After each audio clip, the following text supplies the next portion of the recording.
இரண்டாம் அதிகாரம். என் பிள்ளைகளே, நீங்கள் பாவம் செய்யாதபடிக்கு இவைகளை உங்களுக்கு எழுதுகிறேன். ஒருவன் பாவம் செய்வானானால் நீதிபரராயிருக்கிற இயேசு கிறிஸ்து நமக்காக பிதாவினிடத்தில் பரிந்து பேசுகிறவராயிருக்கிறார். நம்முடைய பாவங்களை நிவிர்த்தி செய்கிற கிருபாதார பலி அவரே. நம்முடைய பாவங்களை மாத்திரமல்ல, சர்வலோகத்தின் பாவங்களையும் நிவிர்த்தி செய்கிற பலியாயிருக்கிறார். அவருடைய கற்பனைகளை நாம் கை கொள்ளுகிறவர்களானால் அவரை அறிந்திருக்கிறோம் என்பதை அதனால் அறிவோம். அவரை அறிந்திருக்கிறேன் என்று சொல்லியும் அவருடைய கற்பனைகளை கை கொள்ளாதவன் பொய்யனாயிருக்கிறான், அவனுக்குள் சத்தியமில்லை. அவருடைய வசனத்தை கை கொள்ளுகிறவனிடத்தில் தேவ அன்பு மெய்யாக பூரணப்பட்டிருக்கும். நாம் அவருக்குள் இருக்கிறோம் என்பதை அதனாலே அறிந்திருக்கிறோம். அவருக்குள் நிலைத்திருக்கிறேன் என்று சொல்லுகிறவன் அவர் நடந்தபடியே தானும் நடக்க வேண்டும்.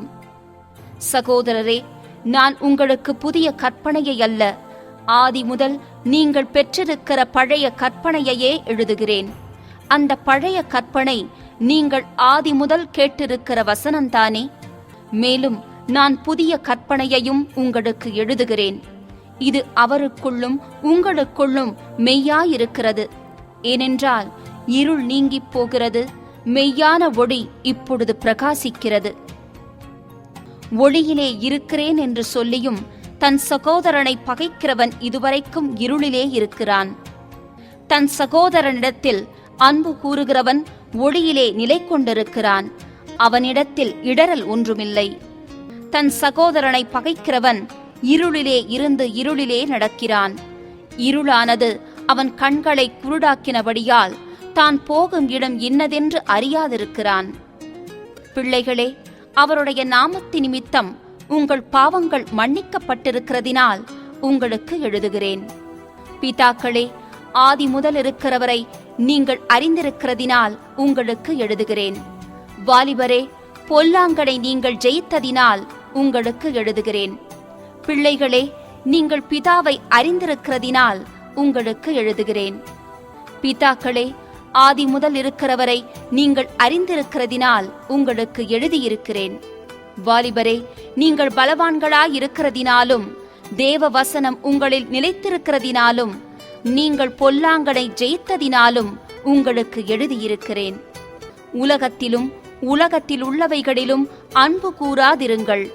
ஒருவன் உலகத்தில் அன்பு கூர்ந்தால் அவனிடத்தில் பிதாவின் அன்பில்லை. ஏனெனில் மாம்சத்தின் இச்சையும் கண்களின் இச்சையும் ஜீவனத்தின் பெருமையுமாகிய உலகத்தில் உள்ளவைகளெல்லாம் பிதாவினால் உண்டானவைகளல்ல, அவைகள் உலகத்தினால் உண்டானவைகள். உலகமும் அதன் இச்சையும் ஒழிந்து போம், தேவனுடைய சித்தத்தின்படி செய்கிறவனோ என்றென்றைக்கும் நிலைத்திருப்பான். பிள்ளைகளே, இது கடைசி காலமாயிருக்கிறது. அந்தி கிறிஸ்து வருகிறான் என்று நீங்கள் கேள்விப்பட்டபடி இப்பொழுதும் அநேக அந்தி கிறிஸ்துகள் இருக்கிறார்கள். அதனாலே இது கடைசி காலம் என்று அறிகிறோம். அவர்கள் நம்மை விட்டு பிரிந்து போனார்கள், ஆகிலும் அவர்கள் நம்முடையவர்களாயிருக்கவில்லை. நம்முடையவர்களாயிருந்தார்களானால் நம்முடனே நிலைத்திருப்பார்களே. எல்லாரும் நம்முடையவர்கள் அல்லவென்று வெளியாகும்படிக்கே பிரிந்து போனார்கள். நீங்கள் பரிசுத்தராலே அபிஷேகம் பெற்று சகலத்தையும் அறிந்திருக்கிறீர்கள். சத்தியத்தை நீங்கள் அறியாததினால் அல்ல, நீங்கள் சத்தியத்தை அறிந்திருக்கிறதினாலும் சத்தியத்தினால் ஒரு பொய்யும் உண்டாயிராதென்பதை நீங்கள் அறிந்திருக்கிறதினாலும் உங்களுக்கு எழுதியிருக்கிறேன். இயேசுவை கிறிஸ்து அல்ல என்று மறுதலிக்கிறவனே அல்லாமல் வேறே யார் பொய்யன்? பிதாவையும் குமாரனையும் மறுதலிக்கிறவனே அந்தி கிறிஸ்து. குமாரனை மறுதலிக்கிறவன் பிதாவை உடையவனல்ல, குமாரனை அறிக்கையிடுகிறவன் பிதாவையும் உடையவனாயிருக்கிறான். ஆகையால் ஆதி முதல் நீங்கள் கேள்விப்பட்டது உங்களில் நிலைத்திருக்க கடவது. ஆதி முதல் நீங்கள் கேள்விப்பட்டது உங்களில் நிலைத்திருந்தால் நீங்களும் குமாரனிலும் பிதாவிலும் நிலைத்திருப்பீர்கள். நித்திய ஜீவனை அளிப்பேன் என்பதே அவர் நமக்குச் செய்த வாக்குத்தத்தம். உங்களை வஞ்சிக்கிறவர்களை குறித்து இவைகளை உங்களுக்கு எழுதியிருக்கிறேன். நீங்கள் அவராலே பெற்ற அபிஷேகம் உங்களில் நிலைத்திருக்கிறது. ஒருவரும் உங்களுக்கு போதிக்க வேண்டுவதில்லை. அந்த அபிஷேகம் சகலத்தையும் குறித்து உங்களுக்கு போதிக்கிறது. அது சத்தியமாயிருக்கிறது, பொய்யல்ல. அது உங்களுக்கு போதித்தபடியே அவரில் நிலைத்திருப்பீர்களாக. இப்படி இருக்க பிள்ளைகளே, அவர் வெளிப்படும்போது நாம் அவர் வருகையில் அவருக்கு முன்பாக வெட்கப்பட்டு போகாமல் தைரியமுள்ளவர்களாயிருக்கும்படிக்கு அவரில் நிலைத்திருங்கள். அவர் நீதியுள்ளவராயிருக்கிறாரென்று உங்களுக்கு தெரிந்திருப்பதினால் நீதியைச் செய்கிறவனெவனும் அவரில் பிறந்தவனென்று அறிந்திருக்கிறீர்கள். 3ஆம் அதிகாரம். நாம் தேவனுடைய பிள்ளைகள் என்று அழைக்கப்படுவதினாலே பிதாவானவர் நமக்கு பாராட்டின அன்பு எவ்வளவு பெரிதென்று பாருங்கள். உலகம் அவரை அறியாதபடியினாலே நம்மையும் அறியவில்லை. பிரியமானவர்களே, இப்பொழுது தேவனுடைய பிள்ளைகளாயிருக்கிறோம். இனி எவ்விதமாயிருப்போம் என்று இன்னும் வெளிப்படவில்லை. ஆகிலும் அவர் வெளிப்படும் போது அவர் இருக்கிற வண்ணமாகவே நாம் அவரை தரிசிப்பதினால் அவருக்கு ஒப்பாயிருப்போம் என்று அறிந்திருக்கிறோம். அவர் மேல் இப்படிப்பட்ட நம்பிக்கை வைத்திருக்கிறவன் எவனும் அவர் சுத்தமுள்ளவராயிருக்கிறது போல தன்னையும் சுத்திகரித்துக் கொள்ளுகிறான். பாவம் செய்கிற எவனும் நியாயப்பிரமாணத்தை மீறுகிறான். நியாயப்பிரமாணத்தை மீறுகிறதே பாவம். அவர் நம்முடைய பாவங்களை சுமந்து தீர்க்க வெளிப்பட்டாரென்று அறிவீர்கள். அவரிடத்தில் பாவம் இல்லை. அவரில் நிலைத்திருக்கிற எவனும் பாவம் செய்கிறதில்லை. பாவம் செய்கிற எவனும் அவரை காணவும் இல்லை, அவரை அறியவும் இல்லை. பிள்ளைகளே, நீங்கள் ஒருவராலும் வஞ்சிக்கப்படாதிருங்கள். நீதியை செய்கிறவன் அவர் நீதியுள்ளவராயிருக்கிறது போல தானும் நீதியுள்ளவனாயிருக்கிறான். பாவம் செய்கிறவன் பிசாசினால் உண்டாயிருக்கிறான். ஏனெனில் பிசாசானவன் ஆதிமுதல் பாவம் செய்கிறான். பிசாசினுடைய கிரியைகளை அழிக்கும் படிக்கே தேவனுடைய குமாரன் வெளிப்பட்டார். தேவனால் பிறந்த எவனும் பாவம் செய்யான், ஏனெனில் அவருடைய வித்து அவனுக்குள் தரித்திருக்கிறது. அவன் தேவனால் பிறந்தபடியினால் பாவம் செய்ய மாட்டான். இதனாலே தேவனுடைய பிள்ளைகள் இன்னாரென்றும் பிசாசின் பிள்ளைகள் இன்னாரென்றும் வெளிப்படும். நீதியை செய்யாமலும் தன் சகோதரனில் அன்பு கூறாமலும் இருக்கிற எவனும் தேவனால் உண்டானவன் அல்ல. நாம் ஒருவரிலொருவர் அன்பு கூற வேண்டும் என்பதே நீங்கள் ஆதிமுதல் கேள்விப்பட்ட விசேஷமாயிருக்கிறது. பொல்லாங்கனால் உண்டாயிருந்து தன் சகோதரனை கொலை செய்த காயீனை போலிருக்க வேண்டாம். அவன் எது நிமித்தம் அவனை கொலை செய்தான்? தன் கிரியைகள் பொல்லாதவைகளும் தன் சகோதரனுடைய கிரியைகள் நீதியுள்ளவைகளுமாயிருந்தது நிமித்தந்தானே. என் சகோதரரே, உலகம் உங்களை பகைத்தால் ஆச்சரியப்படாதிருங்கள். நாம் சகோதரரிடத்தில் அன்பு கூறுகிறபடியால் மரணத்தை விட்டு நீங்கி ஜீவனுக்குட்பட்டிருக்கிறோம் என்று அறிந்திருக்கிறோம். சகோதரனிடத்தில் அன்பு கூறாதவன் மரணத்திலே நிலை கொண்டிருக்கிறான். தன் சகோதரனை பகைக்கிற எவனும் மனுஷ கொலைபாதகனாயிருக்கிறான். மனுஷ கொலைபாதகன் எவனோ அவனுக்குள் நித்திய ஜீவன் நிலைத்திராது என்று அறிவீர்கள். அவர் தம்முடைய ஜீவனை நமக்காக கொடுத்ததினாலே அன்பு இன்னதென்று அறிந்திருக்கிறோம். நாமும் சகோதரருக்காக ஜீவனை கொடுக்க கடனாளிகளாயிருக்கிறோம். ஒருவன் இவ்வுலக ஆஸ்தி உடையவனாயிருந்து தன் சகோதரனுக்கு குறைச்சல் உண்டென்று கண்டு தன் இருதயத்தை அவனுக்கு அடைத்துக் கொண்டால் அவனுக்குள் தேவ அன்பு நிலை கொள்ளுகிறதெப்படி? என் பிள்ளைகளே, வசனத்தினாலும் நாவினாலும் அல்ல, கிரியையினாலும் உண்மையினாலும் அன்பு கூறக் கடவோம். இதனாலே நாம் நம்மை சத்தியத்திற்குரியவர்களென்று அறிந்து நம்முடைய இருதயத்தை அவருக்கு முன்பாக நிச்சயப்படுத்திக் கொள்ளலாம். நம்முடைய இருதயமே நம்மை குற்றவாளிகளாக தீர்க்குமானால் தேவன் நம்முடைய இருதயத்திலும் பெரியவராயிருந்து சகலத்தையும் அறிந்திருக்கிறார். பிரியமானவர்களே, நம்முடைய இருதயம் நம்மை குற்றவாளிகள் என்று தீர்க்காதிருந்தால் நாம் தேவனிடத்தில் தைரியம் கொண்டிருந்து அவருடைய கற்பனைகளை நாம் கைக்கொண்டு அவருக்கு முன்பாக பிரியமானவைகளை செய்கிறபடியினால் நாம் வேண்டிக் கொள்ளுகிறதெதுவோ அதை அவராலே பெற்றுக்கொள்ளுகிறோம். நாம் அவருடைய குமாரனாகிய இயேசு கிறிஸ்துவின் நாமத்தின் மேல் விசுவாசமாயிருந்து அவர் நமக்கு கட்டளையிட்டபடி ஒருவரிலொருவர் அன்பாயிருக்க வேண்டுமென்பதே அவருடைய கற்பனையாயிருக்கிறது. அவருடைய கட்டளைகளை கைக்கொள்ளுகிறவன் அவரில் நிலைத்திருக்கிறான், அவரும் அவனில் நிலைத்திருக்கிறார். அவர் நம்மில் நிலைத்திருக்கிறதை அவர் நமக்கு தந்தருளின ஆவியினாலே அறிந்திருக்கிறோம்.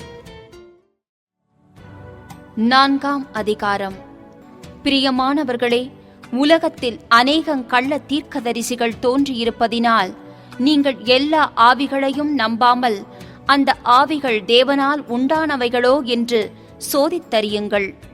தேவ ஆவியை நீங்கள் எதினாலே அறியலாமென்றால், மாம்சத்தில் வந்த இயேசு கிறிஸ்துவை அறிக்கை பண்ணுகிற எந்த ஆவியும் தேவனால் உண்டாயிருக்கிறது. மாம்சத்தில் வந்த இயேசு கிறிஸ்துவை அறிக்கை பண்ணாத எந்த ஆவியும் தேவனால் உண்டானதல்ல. வருமென்று நீங்கள் கேள்விப்பட்ட அந்தி கிறிஸ்துவினுடைய ஆவி அதுவே. அது இப்பொழுதும் உலகத்தில் இருக்கிறது. பிள்ளைகளே, நீங்கள் தேவனால் உண்டாயிருந்து அவர்களை ஜெயித்தீர்கள். ஏனெனில் உலகத்தில் இருக்கிறவனிலும் உங்களில் இருக்கிறவர் பெரியவர். அவர்கள் உலகத்துக்குரியவர்கள் ஆகையால் உலகத்துக்குரியவைகளை பேசுகிறார்கள். உலகமும் அவர்களுக்கு செவி கொடுக்கும். நாங்கள் தேவனால் உண்டானவர்கள். தேவனை அறிந்தவன் எங்களுக்கு செவி கொடுக்கிறான். தேவனால் உண்டாயிராதவன் எங்களுக்கு செவி கொடுக்கிறதில்லை. இதனாலே சத்திய ஆவி இன்னதென்றும் வஞ்சக ஆவி இன்னதென்றும் அறிந்திருக்கிறோம். பிரியமானவர்களே, ஒருவரிலொருவர் அன்பாயிருக்க கடவோம். ஏனெனில் அன்பு தேவனால் உண்டாயிருக்கிறது. அன்புள்ள எவனும் தேவனால் பிறந்து அவரை அறிந்திருக்கிறான். அன்பில்லாதவன் தேவனை அறியான். தேவன் அன்பாகவே இருக்கிறார்.